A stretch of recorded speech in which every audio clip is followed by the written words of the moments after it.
last for like 30 years. That's So great. you're not That's having to wonderful. replace them. I love it. I think that's a great advice. Now, before we go, and I'm going to get this information from you, and we're going to post it on our blog, Clayton Morris. Tell me about this Facebook. There was an article about Facebook and depression.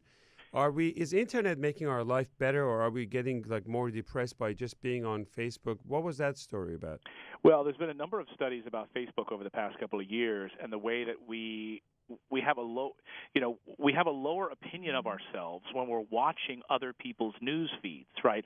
Because people tend to post the most beautiful parts of their lives on social media. And what it was finding is that we're interacting less with human beings in the real world, having lunch with people, putting our phones in our pockets and having a discussion. That's right. And we're on social media, so we're seeing other people's beautiful lives on Facebook.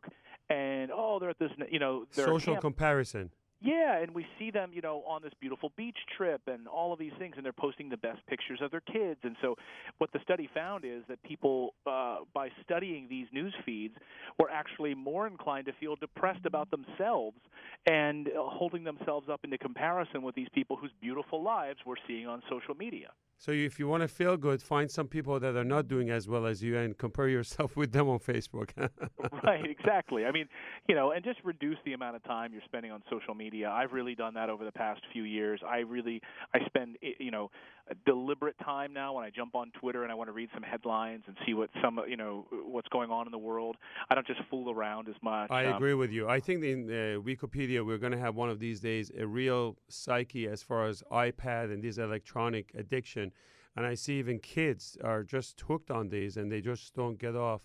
And we'll see whether that's going to increase the number of ADHDs in the future. But your point is well taken. I appreciate all the points that you brought up, and we look forward to seeing some of your comments online. And people love what they hear from you.